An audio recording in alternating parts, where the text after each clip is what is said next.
just a clear spirit coming out. So we wanted a source spirit. So we went around and we had two criteria. A, it had to be 100% fruit brandy. B, it had to be made in a 100% copper pot, no column distilled brandy whatsoever. So we went around to several mom and pop distilleries around the entire United States, and there weren't a tremendous amount that were making brandy, but there were a few. And we purchased anything that we possibly could. And it ranged anywhere from like a half barrel up to like 30 or 40 barrels. I think we ended up going to 12 different states. And I think we ended up picking like 13 or 14 distilleries out of those states. So what we did is once we got that, we brought everything back to Louisville. And then I went through and tasted every barrel. We blended what I call our DNA one together. And that's what we started selling right out of the gate, was an aged spirit that had a minimum age of 4 years on it, but it ranged anywhere from 4 up to really some of the stuff that we put in there was 18 at the time. And that kind of was called our DNA one.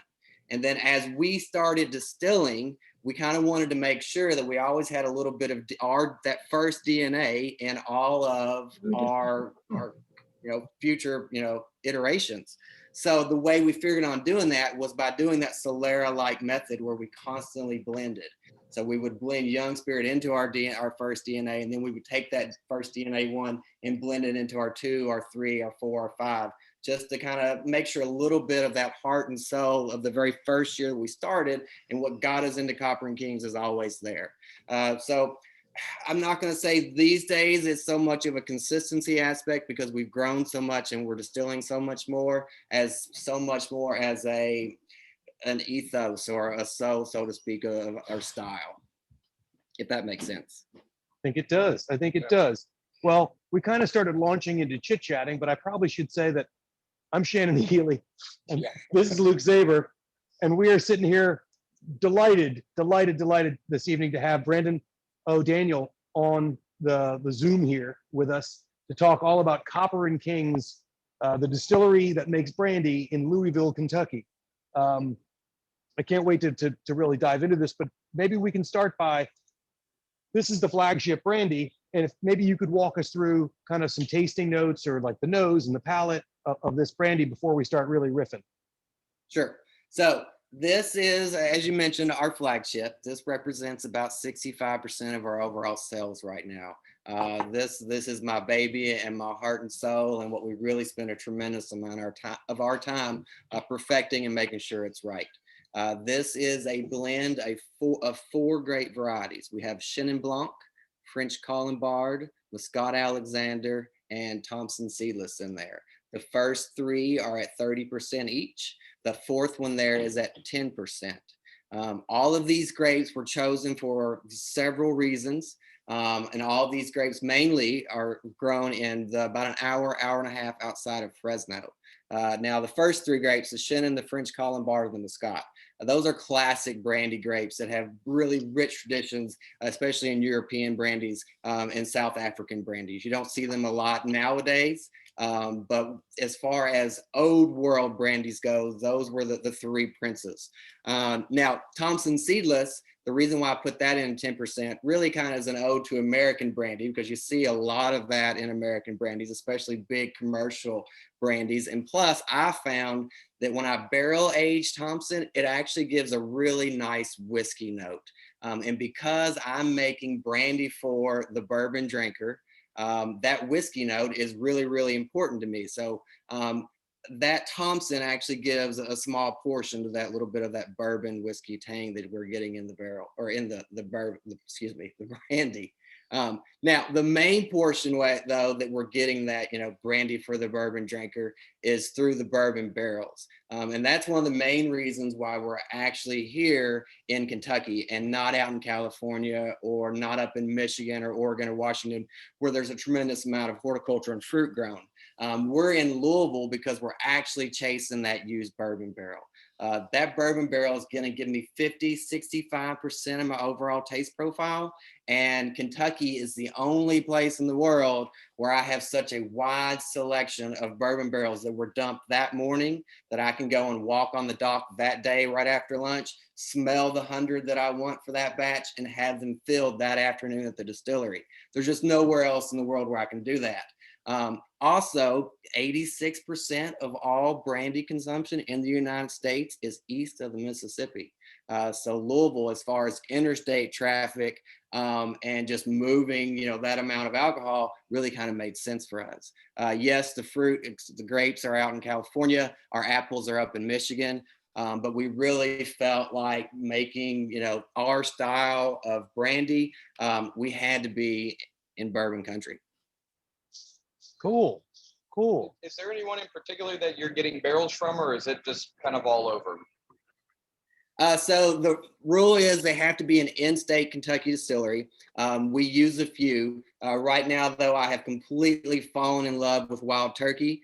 About every 1 out of every 4 barrels you'll pull So that have we. bong and you'll actually be about yeah, they're one of the last true hardcore bourbon distilleries out there. I mean, those guys are some of my heroes. So anytime I get the opportunity to put my nose in a freshly dumped Wild Turkey barrel, man, I'll spend all day doing that. So that aspect is really a big chunk of the reason why I've fallen in love with the Wild Turkey barrels and why we use so much of them in our blending aspect. Another fantastic distillery that we like to use a lot is Heaven Hill, actually. All those barrels that I'm getting are just fantastically made and smell absolutely fantastic. So those two are my main two. Again, with a little bit heavier lean towards Wild Turkey.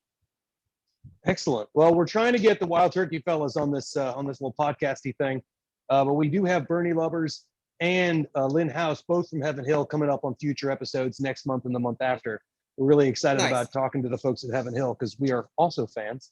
But could we take a minute to actually walk through the experience of drinking, like smelling and drinking this, like what you're hoping we get out of it? Yeah, I got a little distracted there.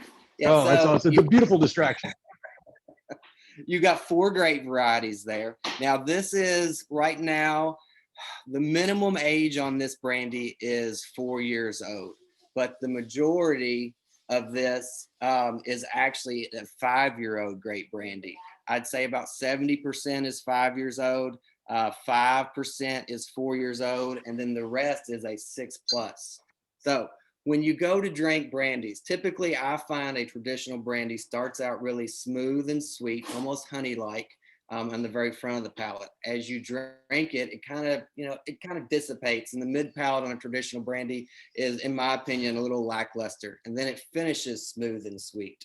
Now, I didn't necessarily like that, so what we did is we went in and changed that, and we tried to create a very bold, whiskey-like, bourbon-like forward brandy, and that goes back to aging it in those one-choose bourbon barrels. So when you taste my brandies and when you smell them, you get a lot more of that cigar box, that the tobacco barn. You get a little bit of that dusty floor. Of course, you get that classic leather and vanilla and tannins and things on that nature. But in the very back note, you get a really nice sweet apricot and a little bit of dried fig.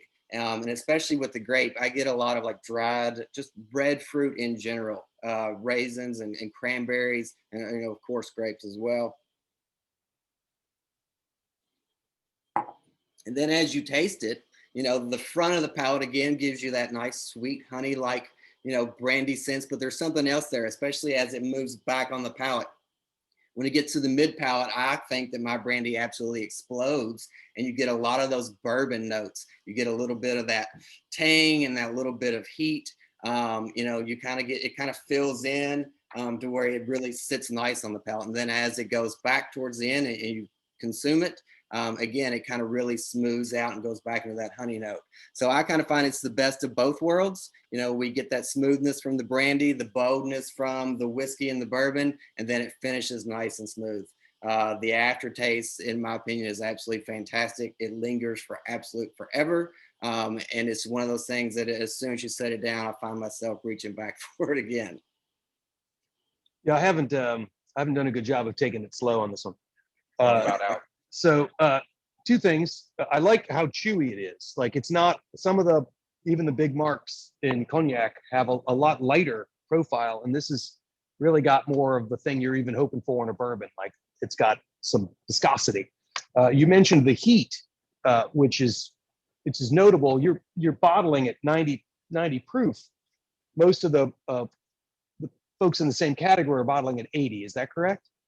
That is correct. And some of them are even at like 76, 74. I find that especially with fruit brandies and especially unchill, non-chill filtered brandies, the higher the proof, the better. That's really why I like the Butchertown beside that bottle so much, is it's at 124. I just find that because brandy is such a softer spirit than your traditional grain spirits, the more water you add, it tends to kind of fall apart a little bit and get a very, very soft, subtle, and sweet. I personally, being from Kentucky and being raised on bourbon and whiskey, like that heat and that crispness, and I like my spirit to be structurally tight, so to speak. So I get a little bit of that fire on the palate. I get a little bit of blowout. It gives me a little bit. I just drank something that came out of a barrel, and it was delicious, but it's got a hold of me at the same time.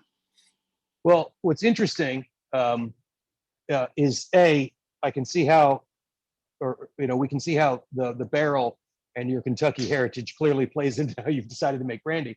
But the fact that it's 90 proof lets it play in cocktails really well. Most of the old school cocktails made out of brandy, and the classic cocktails, they were either made of gin or brandy originally. We had far more gin and brandy cocktails in the classic cocktail canon, but the brandies they were using at that time tended to be closer to 90 proof than 80 proof. So when we're looking at those old books and we're pulling them out and finding these brandy cocktail recipes, we have to either rejigger them to kind of fit the right proportions, or if we find something that's a bold thing like this that's actually at the correct proof, then it just makes it a lot easier, and we can get a better idea of why it was such a popular spirit to make cocktails out of. On that note, if I'm bartending and I'm talking to a customer, what do you think? How should I describe this brandy versus, say, Courvoisier? So my brandy is 100% pot distilled. And then it is aged, 90% of it is in one choose bourbon barrel, 10% of it is in a new American oak.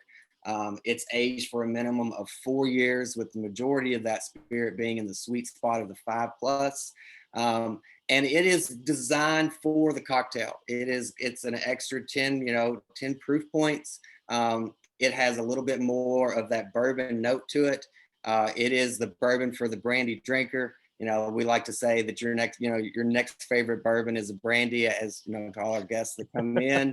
I just find that mine not only is a little bit bolder, but I also find that mine sits a little bit better. And I really contribute that to our stills. Most brandies are made, especially on the commercial side, are made with column stills.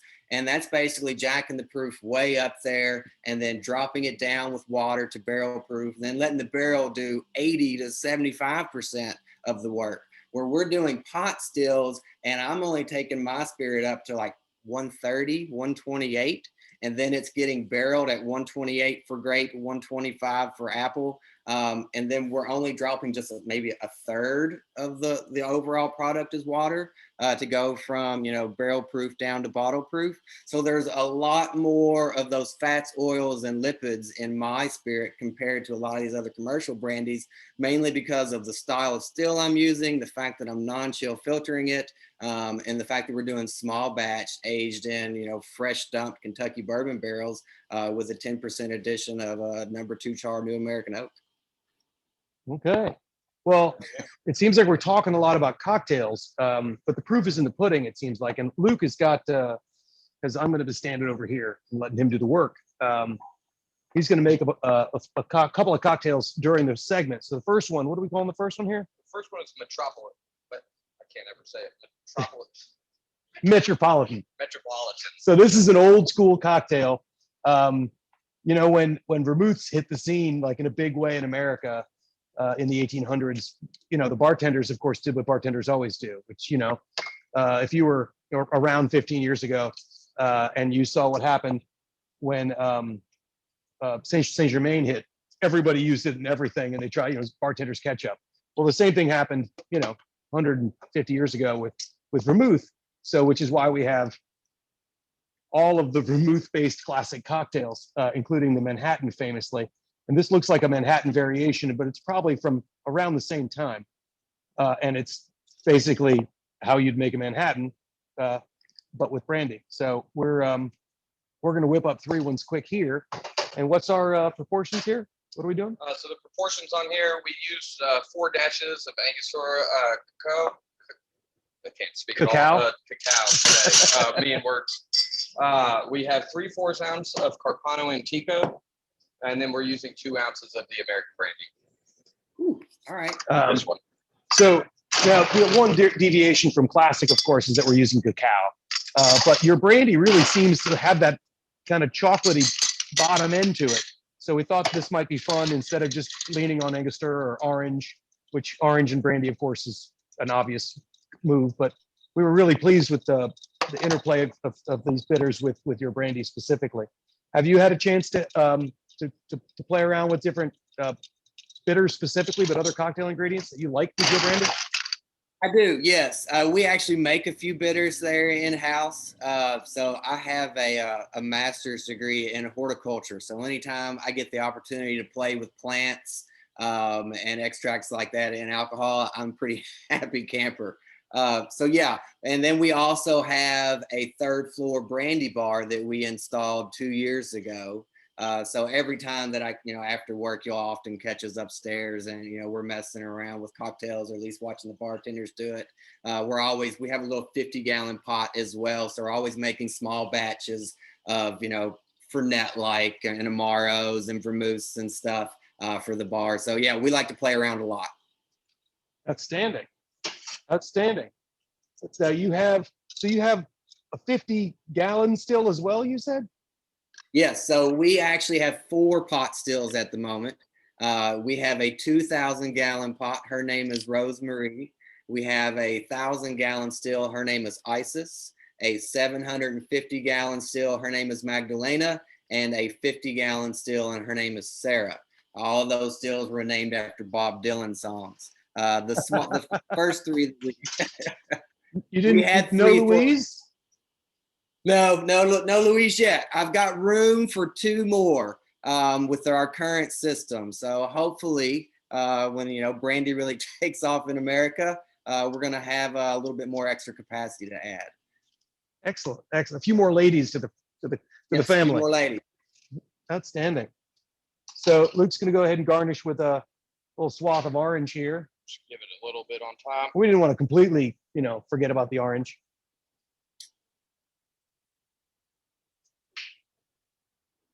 Oh yeah. Hopefully people get a chance to make these along with us. And if they don't, they'll be in the chat, or they'll be somehow associated with this if you're watching this later on. And a cherry. We're going to pass this one to Claire. Claire's doing all the in the chat things, and folks that come in here. I see a number of you that I know Claire. Claire just, I believe, is purchasing a house tonight. Is that right? So, Yeah. Outstanding. Well, cheers. Cheers, guys. Thank you all. Oh yeah, it's going to work just fine. So you've got 4 different stills. Mhm. Something that Luke really pointed out to me is that you have this whole swath of products, like where a lot of places, them, some of your competitors even are famous for, they make brandy, and they may make, VS, VSOP, XO, and some kind of hoity-toity, very expensive crystal bottle one. It's delicious, I'm sure.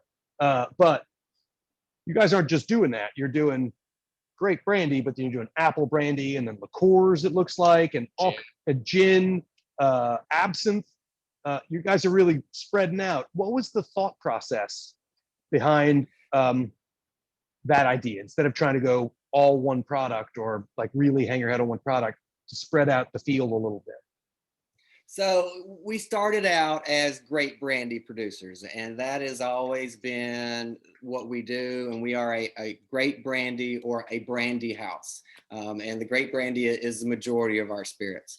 But as we got into this and we started really kind of reading up on the history of brandy and all the spirits that were traditionally made with brandy, and we had these beautiful pot stills sitting in front of us, we started to experiment and play around. And really, it was a lot of just sitting around all day and putting our finger, in the spirit safe and tasting it, going, "Oh my gosh, that's delicious. We've got to do something with this."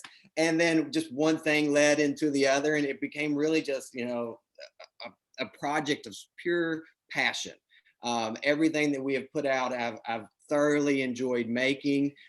We've read a lot about it, like the absinthe and, doing fruit-based gins. And it was just something about it was just like, it just kind of clicked. So because while we were still small, we're still trying to kind of figure out where we were going in the world, what everything was going to take off. We really kind of took the opportunity to spread our wings, show that we really were true distillers in the craft. And that we could hang our hats on several poles. Being a plant-based in my background, and especially being a winemaker to begin with, always are going to have a soft spot for the grape. But I do like making gins. I do like making liqueurs. As long as those stills are hopping and it smells fantastic when I open the door, life is great. Is there anything off limits that you can't make? I'm not going to say there's anything off limits. I have not made a rum yet. Of course, I've not made a tequila. We age some spirits, some of our brandies in rum and tequila barrels. So I'm getting close. We tried to do a sorghum spirit, once, and it didn't quite turn out the way I wanted it to. But for the most part, that's usually what I hear about sorghum spirits. Yeah, it's really hard. Wilderness Trail does a fantastic job with it. And they're one of the few that I've actually run across with that I've been like, wow, that's pretty good. But for the most part, being fruit based, because fruit is sweet and fruit is delicious to start with, you kind of really got to kind of chuck the ball to make something really horrible. So yeah, for the most part, everything kind of comes out pretty good. A big part of my job is making sure that what goes into that pot is delicious to start with. So especially before, the pandemic, I was spending a lot of time in orchards and vineyards and, looking at lots and deciding, yeah, we wanted this and, we wanted this pH and when we wanted this Brix level when it gets picked, just to make sure that, that wine and that juice was as good as it could be because I'm using pot stills and not column stills, my stills magnify everything by 10, but they don't clean anything up. So if I've got something funky in that wine, I can kind of barely taste it as a wine. When I actually double distill it as a brandy, I mean, it's very, very prevalent. So I have to make sure that what I do put in the pots is as good as it can be. And by using that style and that kind of guideline, that kind of corrects a lot of the errors that, could be. So, you alluded to that your background is in wine. Would you mind going a little bit about like what your kind of your professional journey was? What do you mean by my background is wine, A, and how did you get from there to being the distiller of a brandy place in the middle of Louisville, Kentucky? Sure. So born and raised in Kentucky. My parents, had about 100-acre farm that we were always raising, cattle on and doing for hay, and we had vegetable gardens and yada yada. My grandfather actually was one of the first winemakers to kind of start back up the Kentucky wine tradition after Prohibition. It was in the late 70s, early 80s. So I kind of was always raised around vineyards and grapes, so I kind of always remember that. Always outside and always around plants. I ended up going to the University of Kentucky and getting a bachelor's degree in horticulture, was going to go out to California and do the whole green thing and do bedding plants and greenhouse crops and things along that nature.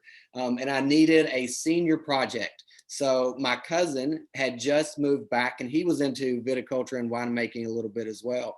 And he was wanting to start a vineyard consulting firm in the state of Kentucky and start this whole vineyard revolution, which at the time sounded great. Little did we know it just wasn't quite going to work out. But, being young and dumb, I jumped in and I was like, well, this would be a great time to go write a quick paper for the senior project. We're going to sit around with my cousin, drink beer for the summer, move on and back out to California, and I'll be on my way. So I got out there and we started planting grapevines and making some wine. And, after about 2 weeks, I was like, oh, shit, I think I've got to stay. There's something about this. I don't think I can go. So I switched everything. and stayed with my cousin, and we opened up a consulting firm, and I worked for him for a couple years. And then at that point, the tobacco phase was moving out in Kentucky, and there was a lot of federal money coming in to like keep Kentucky green and make sure that Kentucky wasn't being turned into a parking lot. But we still had to have something for all these ex-tobacco farmers to grow. So there was a viticulturalist at the University of Kentucky hired from Turkey, and he came in and started this this vineyard program at UK. And he was out walking through one of our vineyards one afternoon and said, "Hey, I've got this position. I need this guy to come in and do all these research vineyards. And in return, I'll pay you, so much, and I'll let you get your master's degree in viticulture for free." So I was like, well, I got to do that. So I went back to school. I took over the University of Kentucky's viticulture planting, and I planted grapes all over the state. I ended up raising like 45 different varieties all at the same time and doing like 6 different trellising systems. And we were just trying to figure out what would and what would not grow. So I did that for 5 years. I got my master's degree, kind of hung out for a while. And then at that point, it was kind of like, well, I need to do something else. And I was kind of ready to get into the real world. So there was a vineyard and a winery here in the state of Kentucky. They were raising about 50 acres of vinifera grapes and needed a viticulturalist and a winemaker to come in. So I jumped out of the UK and went over there and worked for them for a few years, got their program up and running, and then was making wine. And this place was in the middle of nowhere, and it was actually on this wildlife refuge kind of deal to where we could like hunt and fish every day. So for like 5 years, by the way, just a side note, big hunter and fisherman. So for 5 years, I would walk out with either, my shotgun or a fishing pole or whatever and fish and hunt. And I thought I was going to do this for the rest of my life and be a winemaker, and life was great. So I did that for a while. And then these 2 South Africans walk in the door one day, and they, start asking questions, and they asked if they can buy my lunch. So we sit down and chit chat, and something just clicked. And they were Joe and Leslie Heron, the original owners of Copper and Kings.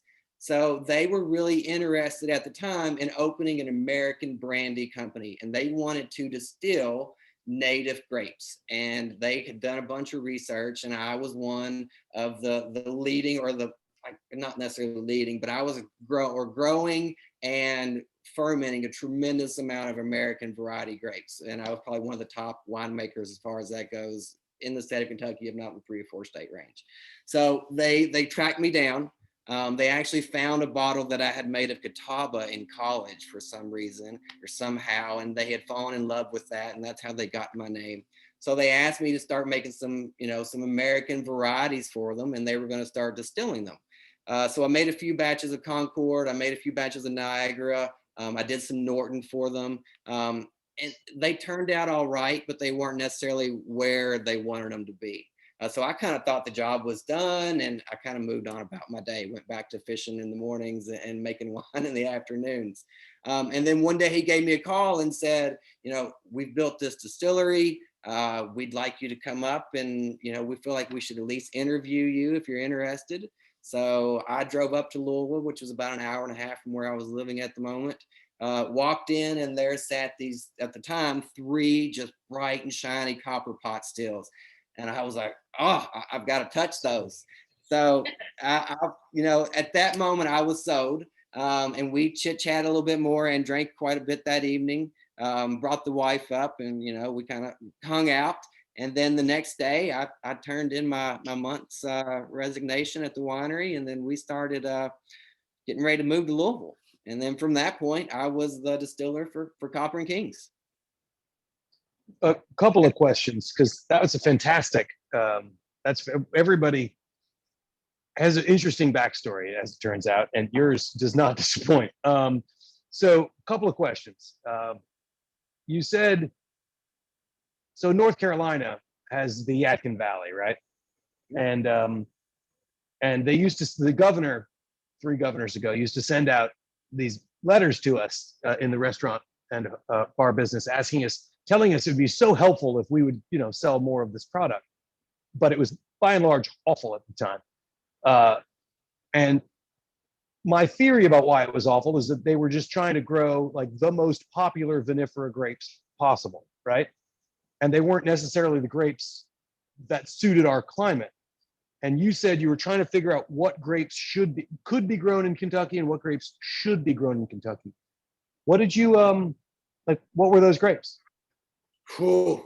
So, so really good question. We actually found that if you were going to grow grapes and actually get a relatively consistent harvest year in and year out, you had to do a French American hybrid. So like Traminette, Vidal, things on that nature. Now I did find that Pinot Gris did relatively well in this Okay. state. Riesling did relatively well in this state. I always enjoyed growing Viognier, but you're only going to get a harvest about every 2-3 seasons. And that made it really, really hard. So you can keep the European vinifera grapes alive year in and year out. There's no doubt about that. But when you start adding the humidity, the long growing seasons, the bugs, the amount of time you've got to spray, in order to get a true harvest year in and year out, it's hard, especially in like any tonnage and weight. If I was going to start another winery and do vinifera grapes, I would do a Riesling. I would actually do a Cab Franc. And then Merlot. I would do a Merlot as well. Those would be my top ones. It sounds like skin thickness is important. Skin thickness is important. Out in California, in a typical year, you may spray a vineyard, once every 4 weeks. In the Southeast, you're going to spray a vineyard in a good year with perfect weather once every 10 days and in 14 at most. And let's be honest, we haven't had a good year in quite a while. It's either too dry or too wet. So a lot of, a true vineyard guy needs to be in his vineyard spraying every 7 to 10 days. That's a lot of chemicals, to spray on your grapes and then kind of get that taste profile, yes, please, off during, harvest. And then B, that's a tremendous amount of expense to try to be competitive with your West Coast neighbors that are actually making a superior crop because the climate's better and their input's less because they're not having to spray all these chemicals. So it's really cool and it's very artisanal. And being in Kentucky in the Southeast taught me so much about grape growing and winemaking, mainly because it was always giving me really hard lessons and just knocks on the head. And it taught me how to fix and how to maintain really bad crops. That's why you see such delicious wine coming out of France and things on that nature. I mean, if you actually look at the climate, a lot of that country it's horrible. And some years they're picking like individual grapes instead of clusters off. But it's because of that those winemakers have just been, again, just punched in the face so many times that, they learn to adapt, and it makes them a fantastic winemaker. I think, if you have perfect grapes and the perfect growing season, it's relatively easy to make a really good bottle of wine. Yes, there's some tricks and you've got to know what you're doing, but it's not that difficult. But now if you bring me in a crop that's full of botrytis or, phylloxera or all kinds of crazy stuff that you're always battling with here in the Southeast, then, come talk to me if you can put in a good wine year in and year out. It takes a lot of practice. It can be done. And you have to sacrifice a lot of, weight and gallonage with it. But if you're just looking for quality, I can definitely grow it and make it. I just may not be able to grow it and make it as much as what you need to make it viable to keep the lights on. Cool. Well, thank you very much for that. That I think you really, you nailed that one. You nailed that one. No, that's good. That's what we're doing here. Like the whole premise of this particular series that Luke is putting together is to get behind a little more. Like I've already read the back of your bottle. Like meeting you is what this is all about. So you went through that. You got to be the distiller there at Copper and Kings because those 3 gorgeous. You said 4 now, so sounds like you've added one since that story. We've added one, yes. So one more lady. So you started with the three copper pot stills when you got there, and you said that couple was the owner of the distillery at the time. Does that mean that they're no longer the owner of the distillery? That is correct. Yes. So last September, Constellation came in and they purchased the rest of us. So now we are part of the Constellation family. They had purchased a small minority of us probably 4 years ago, but here recently with the pandemic and just it was time. They swung in and they picked up the rest of the tab, and yeah, now I'm part of the family. Okay. Yeah, we talked to we talked to Andy at one of the other Constellation brands, Bell Mead, last week, and one of the Durham distillery here that makes a fantastic gin is also part of the Constellation family. We are not being remunerated by Constellation in any way, but it's interesting to hear that story, how they work in brands. They come in a little bit at a time, and if you're growing, they're growing, and you guys can commit to bigger. So was the family that, or the couple that started it and then sold to Constellation, were they happy to do it? How did that work out? Yeah, I mean, I think they realized that in order for Copper and Kings to really reach its potential, they had to sell and really give it to somebody with a much bigger pocketbook.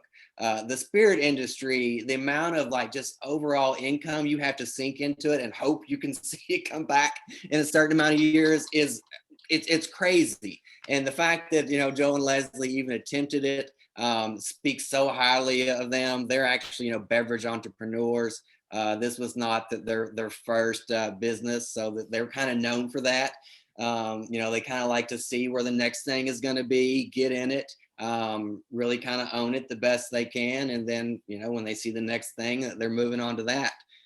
Those two have actually just recently purchased 500 acres in the mountains of Eastern Kentucky, and they are working on estate honey.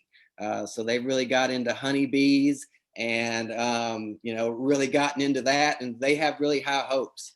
We have a small monarch butterfly habitat in front of our distillery in downtown Louisville. And I'm a bit of an apiarist. I don't even want to say that. I like honeybees, or I like honey. So I don't mind getting stung to eat a little fresh honey. So we always have a couple hives there at the distillery. So I kind of raised them there for a couple years. And then, Joe just absolutely fell in love with them, and so did Leslie. So when they left Copper and Kings, they decided that was the next thing they wanted to do, and they're out there just living the good life. Nice. What had they done before Copper and Kings? You said they were kind of beverage entrepreneurs. So they start first when they came to the United States. They started a nutritional soda out in California, and they sold that to Pepsi. And rumor has it that was part of the Pepsi One formula. And then they took that money and they opened up Crispin, and they did Crispin cider for a while. And then they sold that to Miller Coors. And then they took that money and they crazily opened up a brandy company in Bourbon Country and did that for a while. And they got even crazier. And now they're doing bees. Well, bees might sound crazy, but I'd be crazy to bet against them at this point. They seem to know what they're doing. I'm in total agreement. I will follow those two anywhere. The wife, Leslie, she was learning to fly her plane when we first opened up Copper and Kings. And I was like one of the few people that would actually get in the plane. She would always, hey, let's go to Pennsylvania for, your sales meeting or whatever. I would happily jump in this little two-seater and she would fly off. And everyone else thought I was crazy, but no, I love those two to death. And well, again, we'll follow those to the moon and back. They have treated me so well. It's pretty crazy. So Luke, you got an opportunity to visit this. I did. I'd love to know, like, how, as far as the architecture at the distillery, how much did the previous owners have in building all that? I know that when you initially walk in, there's a number of I keep on saying storage, shipping containers that have been turned into like the gift store, and that's where you kind of welcome everybody into this. I mean, it's really just a beautiful distillery. Like everything about it is just top notch. How much did they have to influence that? Thank you. Distillery is absolutely fantastic. So it was built in 1947 as a seed packaging warehouse. And actually, when Joe and Leslie bought the building, it was straight in shambles and all the windows had been knocked out. And it was a very rough part of Louisville. And there was actually a wood structure that went from the building all the way to the road where they kind of had an open market at some point. So those two came in and basically ripped everything down except the bones of that building. And they were there every single day, all day long, completely designing the entire place. So those two have, they've got architecture on the brain, to say the least. But yeah, the repurposed shipping containers, going and using local contractors, actually finding a local gas company that built our storage containers. Everything was local and as repurposed as possible. We have solar panels on our roof. Yeah, Joe and Leslie they were in charge of all that. Awesome. Also think what most people don't understand, if they get to go, you are one of the only places that you can legally allow people to fill their own bottle and cap them. Is that still true? Yes, so that is our bottle your own project. And this is basically a really cool way for myself and my production team to do really funky stuff on that little 50-gallon still Sarah. And basically, we do really weird stuff. We put it in the barrel, set it downstairs. And then what we do is we bring either my production team or the tour staff or whoever it is downstairs, maybe once a month, once every twice a month, and we'll do a barrel tasting of all kinds of crazy stuff. And then we'll pick maybe one or two barrels and then we'll sit them upstairs and we actually put a beer tap in them. And because we do that, it allows you basically just to go in, put your bottle in, open the beer tap, fill it up, smack your label on and walk out the door. So it's kind of a bottle your own or single barrel experience by the bottle. Right now, I think we've got 8 single barrels that are up and out. And they range anywhere from an apple and a port to a great brandy and a rye barrel, and a great brandy and a Woodford barrel. There's a single barrel of Columbard and a tequila, all kinds of crazy stuff. And it's just a really quick way for us to circulate barrels without actually having to go through a cola and make something special and release it to everyone. It's really like an experimentation station. Yeah, that's awesome. That's really interesting. You said that one, that the single barrel Columbard in tequila. Now, with European and American brandies, I'm not used to the idea of single varietal, whereas in South American brandies, you see that more often. Is that just something you guys like to mess around with, or are you thinking of going more in that, expanding that line? So, Copper and Kings is set up as a hospitality experience, and there's nothing I love more than doing things like this, and it's even more than like sitting and doing them in person. So we really like doing single barrel experiences. And because I'm not making bourbon in the United States, and because I'm not making brandy in Europe, it's really opened up the used barrel market. So I can put the same grape and the same apple brandy in all different types of barrels, and my alcohol lexicon, it completely explodes because that barrel is going to give me, again, 50 to 65% of my overall taste profile. So we basically search used barrels from all over the world, make all these weird concoctions, and then it allows bartenders and bars and restaurant groups to come down and make a very unique experience just by my barrel logic or my barrel management program. So that aspect has really allowed us to kind of become unique, offer a wide variety, and that's why you're able to go in and like see the 8 or 9 barrels that we have on the bottle your own station, open them up and taste something extremely different. Cool. Well, it seems like, I don't know about you, but we could use another drink. So we wanted to do something with both this American Dry, which we just did, the Metropolitan, excuse me, the American brandy. I was mistaking that with your constellation of bedfellows there at Durham Distillery, who have an American Dry gin. But this Butchertown, could you tell us a little bit about the Butchertown? You said it was 62%. What else can you tell us about the Butchertown versus the American Dry? So the Butchertown is made up of the exact same grapes as the craft American. You've got the Chenin, the Muscat, the French Colombard, and a little bit of Thompson in there. The difference is the Butchertown is always a 4-barrel blend. They're always handpicked by me. 3 of these barrels are going to be One Choose bourbon. 1 barrel is going to be New American Oak. That New American Oak barrel is a number 2 char barrel, and then we do a medium toast. I find that if I go above a number 2, the barrel just ends up eating that spirit. Now, what also makes Butchertown different is because I'm in Kentucky and because I'm constantly walking the docks of the cooperage or the distillery and picking out these barrels, occasionally we run across what I like to call a honey barrel. This barrel it smells different, or it has some sort of special significance. We've got a couple like Elmer T. Lee barrels from the first couple years when we started the distillery.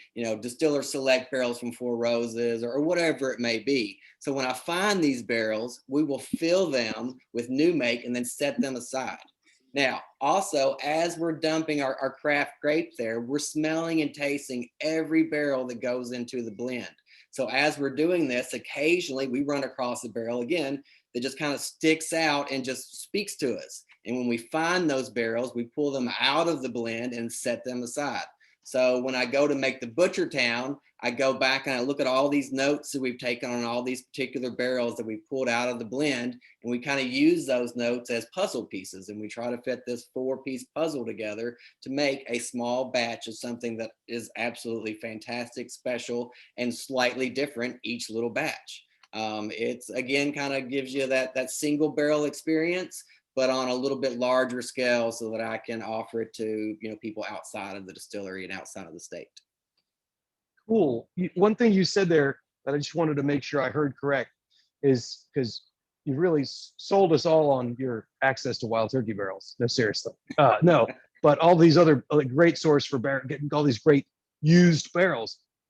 Did you say one of the barrels that you use is first time unused barrel? Yes. So with the craft grape, the first one we tried, it's 90% One Choose bourbon and then 10% New American Oak. The Butchertown though goes from 75% One Choose bourbon, 25% New American Oak. Got it. Got it. The New American Oak really gives you that whiskey note because it's the barrel that is really given such a large taste profile to all these bourbons and whiskeys. So by going from a 10% to 25%, you really taste the difference in not only the viscosity of the spirit, but the familiarity to a traditional bourbon or whiskey. Cool. Excellent. I just wanted to make sure I heard you correct. Luke is whipping up some cocktails here. Will you tell us what you got going? Yeah, so we have kind of like a raspberry brandy Alexander. We have our own house-made raspberry syrup, 3 to 4 dashes of the Angostura. And then each one is only getting an ounce because, as we know, the Butchertown does pack a punch, and we do need to be able to finish the show. But we're going to whip these up. I think this would be a great time to ask that Copper and Kings, when you guys barrel age, you're also using music. Yes. And that's not something that a lot of others are doing. So that's one of the cool things about working downstairs in the basement is having this actually professionally grade stereo system downstairs that when the right song will actually rock and vibrate a 50,000 square foot building on the very top floor. But it does have a little bit of scientific purpose. So basically, when we got to Louisville, we were looking for a unique building. And the reason why we bought the building that we bought is for the basement. Now, the basement is actually 3/4 of the way surrounded by earth.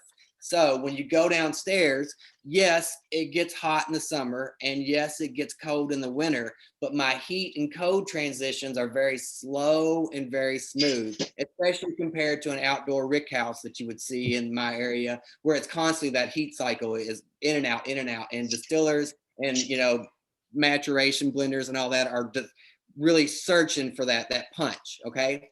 Now, because brandy is a softer spirit, if you were to take brandy and put it in a New American Oak or even a used bourbon barrel, sit it outside in a traditional rick house and run it through all those heat cycles for so many years, that brandy's gonna get beat up, and you're gonna taste a lot more of that barrel and the oak tannins than you will the actual fruit spirit.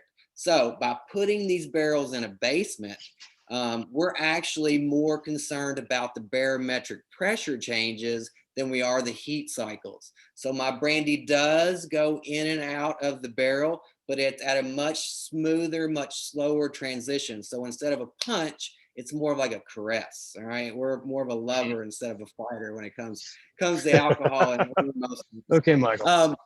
All right. So, but that being said, we do want some movement in our barrels. Okay. And we don't want stagnant spirit. So then when it does move in and out very slowly and gets that caress, we do, it needs a little bit of help. So our idea, and it's not an original idea, but it is a little, we kind of mutated a little bit, was to play, rock and roll, rap, anything that really pops the bass 24/7 all the way up to these barrels, to the point to where you can actually pull any barrel out of my rick house, pop the bung, take a flashlight and look down in there, and that brandy is actually waving and pulsating. Okay, no matter what time it is. So as my barometric pressure changes, there's always something, there's always fresh brandy on the outside of that barrel going in and out. It's not the same juice. It's always something different. Nothing is ever standing still at Copper and Kings. We're always moving, always vibrating, always pulsating. Plus, when we're down there filling barrels or rolling barrels or ricking barrels, it's really nice to throw on some really nice music to the point you can barely hear anybody and get through the day. That's one way to tune out your coworkers, I suppose. I love it. Yeah, exactly. You can also, if you're interested, that there is a playlist on Spotify. So if you ever want to know what the barrels are listening to, Yeah, you can check in. Yes. Yeah, thank you. Yeah, we were listening to some of the. It's mainly what was that? It's mainly artist birthdays. Our staff, when they have birthdays, they'll put together playlists. God forbid we lose an artist, we'll do something special for that. Special holidays, but it's always changing every day. So yeah, to your point, you can go on Copper and Kings and get on our Spotify playlist and listen to exactly what I'm listening to downstairs in the basement. Okay. Well, we are enjoying the hell out of this raspberry cocktail. The Butchertown. That looks amazing. It's brandy. It's good brandy and it's good raspberry. So this is really delicious. Hold on one second. Almost there. Cheers. Cheers, sir. Oh yeah. Wanted to take a second to say thank you to all of our regular listeners, watchers, viewers. They're viewers. They're not watchers. Viewers. They're not watchers. That's creepy. That is kind of creepy. Stalkers. No, viewers. And we have some giveaways coming up as well, but we wanted to say thanks certainly to Patty and Curtis and Aquila and so many more folks that are and Jeff. And oh yeah, we didn't get a chance yet to say thanks to Jeff. Jeff has been really kind of helped facilitating the introduction from Alley 26 to lots of different brands, especially here at the beginning. And he was the one who helped us get in touch with you. So that's been really helpful. Of course, Claire's dad, Chuck, is watching. Hi, Chuck.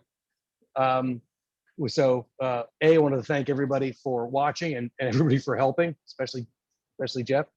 I'm just looking over my notes. I had so many things to talk about, but it seems like we've talked about everything, but except for this brewski program. Can you tell us a little more of this brewski program? Okay, so that kind of goes back to, we've got these beautiful pot stills sitting there. And yes, we are a brandy house, but we're also a limbic specialist. I mean, we can distill anything in those copper pots and really, in our opinion, bring out its truest form. So we had this idea to make a grain spirit in the brandy fashion, but instead of making a distiller's beer, we were going to use a finished craft beer that was ready to be served across the bar. So we went to a couple local breweries. We went to Against the Grain. We've used Monic. And we basically asked those guys to make a finished beer. And then they shipped us that beer and we distilled it. And then we basically took that double distilled spirit and flipped it back into the barrel that beer was aged in, and calling it brewski. So now it is a craft distilled craft beer whiskey, I guess. So when you said you had them make you a beer, were you having them make, because normally like brewers, distillers beer doesn't have hops really. Correct. No, Or- yeah, no. So we had them do like a hops. For Against the Grain, we did a chocolate stout. With Goodwood, we did a honey ale. Okay. With Monic, what's the one we did with Monic? We did a weird one. We did a Jernberg beer from 1492 that they actually had to go back and figure out how to create. It was part of the world's oldest gin recipe. It was literally like 3 sentences. And the boss, Joe, walked down one day, handed me this piece of paper and said, I found this in this crazy book and I want you to make it.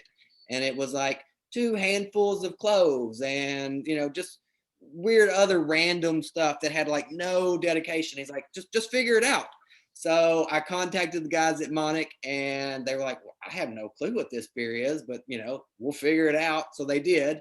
And they made the beer and I made a grape low wine. And then we put them together and I added a tremendous amount of all these weird botanicals. And it took me a couple times to kind of get my proportions right, because again, there were like 3 sentences and we distilled it and barrel aged it. And it was a crazy gin. But it was a lot of fun. So that was kind of where Brewski kind of got spewed out of and started from, was the world's oldest gin recipe. We kind of feel like we kind of have that vibe of a brewery more so than a big distillery. So we like working with those guys, or beer brewers in general. We sell a lot of our empty barrels to beer brewers. So anytime I get to work with local guys that are really into botanicals and ingredients and stuff, we try to hang out as much as possible. Very nice. Excellent. Excellent. Well, we're going to do some giveaways here. We got to come up with some questions, I suppose. Before we do that, I'm just curious. If you have anything you want to cover that we haven't covered, feel free to let us know. But I had your absinthe a while back and really enjoyed it. It has a different profile, however, than absinthe I was used to. Can you talk a little bit about why you chose, like how you made it and how you chose your profile for that? So absinthe kind of goes back to that history aspect of the alcohol, history buff. We got to reading about absinthe, and when you really dive deep into absinthe, the first ones were made from grapes. So that right there kind of set us in that path. And then I started looking at absinthe, and we started looking at some of the botanicals, the Holy Trinity and all that. And I wasn't really satisfied with a lot of the absinthe I was finding on the market. And because it was already going to be expensive, because we were making on these pot stills, we were making it out of fruit, we really kind of decided to dive really deep. So there's actually 18 botanicals in our absinthe. And we spent probably, 3 or 4 weeks just downstairs in our botanical inventory, just eating botanicals one at a time, and just taking, really crazy notes and like arguing back and forth. Well, I feel this on, this part of my palate, or, it makes the menthol note, come at this stage. And from all those crazy notes and, really just good times sitting downstairs, throwing stuff at each other, we kind of figured out this absinthe recipe, and we started tinkering with it. And then from there was born the Copper and Kings absinthe. Now, the reason why it's clear and not green, because we were originally going to make it green, is because when you actually start to look at absinthe that is naturally done, it turns brown and weird colored, and I don't like it. So if the Swiss style of absinthe is a Blanche style, and the reason why it is clear in Switzerland, or the Swiss style, is because when they banned absinthe, the Swiss, being the Swiss, still wanted to make absinthe. So they got rid of the green note. And when like their Internal Revenue Service, aspect came around, the distillers would say, well, it's clear. So it's just eau de vie grape brandy. And they would say, oh, of course it is. It's not green, it's absinthe, and move on. So they were able to sell it out the back door as a clear spirit instead of a green spirit, just because they're Swiss. Okay. Nice. Well, they invented it. They're allowed to do whatever they want. Yeah, exactly. I love that country. Yeah, big fan. Okay, so I guess I guess the thing we should do right now is some giveaways, right? Yeah. What are we giving away, Luke? So we're going to give away a raspberry syrup, a bottle of Carpano Antica, and then a bottle of bitters. So you can continuously make these at home. And they're tasty. Yeah. I've tried them repeatedly. So I guess we're going to start with some questions, and the rules for the questions. The rules for the questions is you type them into the chat. So whoever types it into the chat first, the first correct answer gets the prize. Okay. So we're going to ask a number of them, so you can try over and over. Okay. Yeah. And you can either you can either pick up the prize here at Alley 26, or we can ship it to you if you're not local. Either way, we've done it. It's fine. Okay, so the first question is, can you name 3 of the 4 stills at Copper and Kings Distillery? So we're looking at the chat. Excellent. But while we're doing that, maybe a sip of cheers. Yeah, cheers. This is good. Oh, I I'm a like fan. this. I'm a fan. Guys, thank you all so much. This has been so much fun. Thank you. Thank you Appreciate very much it. for joining us. Would you like to throw out a question, or do you want us to keep just riffing here? You guys go ahead. That was you're doing a great job. Who knows what I said over the last hour? So really, someone was taking notes. Okay, that was question 1. Are we still waiting on? We're waiting on a winner.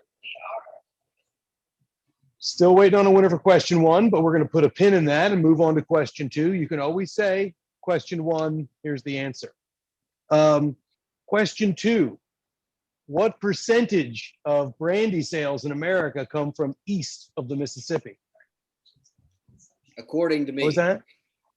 According to me. Oh, sorry, consumption. What was that? Is that Me? according to you?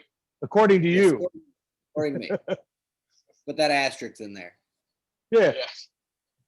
roughly, thematically. Yeah, right. Yeah. Give me close.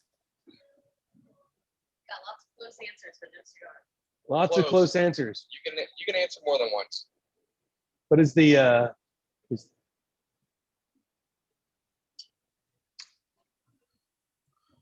I thought that's what he said. Okay, so did that answer come up yet though? No? Okay. Perfect. Just making sure. Okay. So Make this question number 3. What? I think that's what it was. So That was what it was. for clarification, because there's argument over here, Brandon, according to you, how much brandy is consumed east of the Mississippi? 86%. Okay. Oh, 86. Then we have Okay. and we have a winner for the set.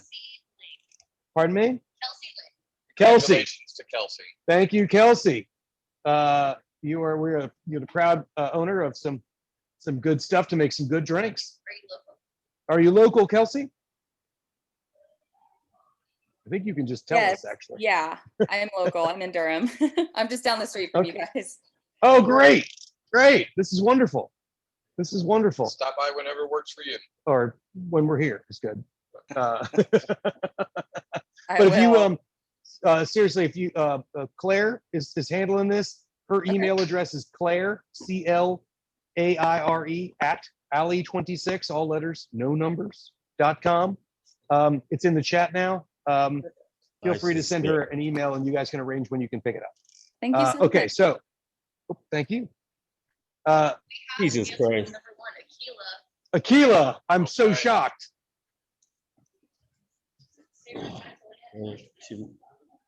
Yeah, there it There we is. go. What's the We got one that two Aquila winners. missed? She did not say Rosemary. She did not say Rosemary. Rosemary. What do you got against Rosemary, Aquila? Well, Seriously. Magdalene is my mother's name, so that's Oh. really the only important one. Oh, clearly. Just saying. Okay. Okay. You described a nice heat coming off the American brandy, the flagship product. as opposed to most other brandy on the market here, what proof is the American brandy bottle at, or we'll take the ABV, the alcohol by volume. Chuck Toddy said Frankie Bruce. Chuck Catati. Chuck Patty. Well done, Chuck Catati. Good, good, good. Okay, we have a winner chicken dinner. No, it's 90. It's 90. Dead on.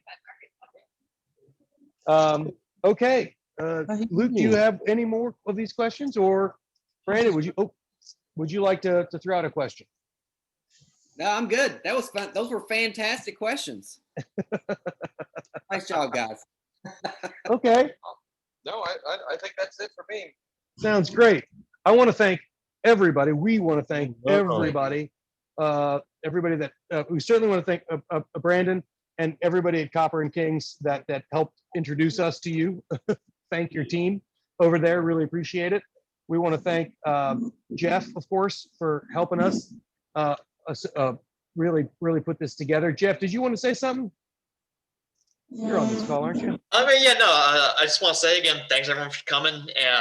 I've met Brandon once before online, and I learned way more this time around and just had so much fun. So again, thanks for everyone coming in and help make this a good time.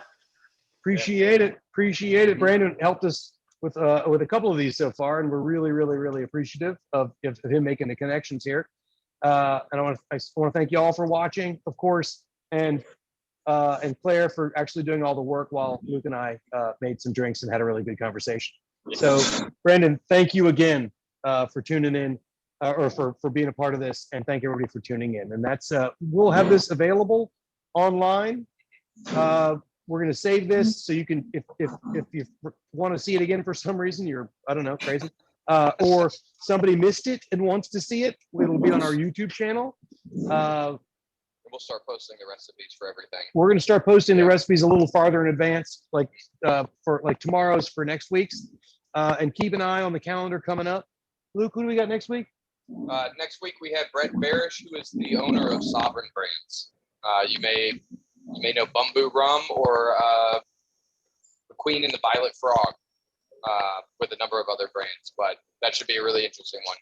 He seems like a really interesting fella, and we're really excited about that as well. So I think that's all I got to say, and I really appreciate you all tuning in. But I think that's enough for us. That's it. That's all she wrote. Cheers, y'all, and Thank you very much. thank you very much, for one and all. Obviously enjoyed mine more than you guys, so whatever. Thanks, Brandon. Thank you, Brandon. Thank you. Thank you all so much. This has been so much fun. I appreciate it. Thank you.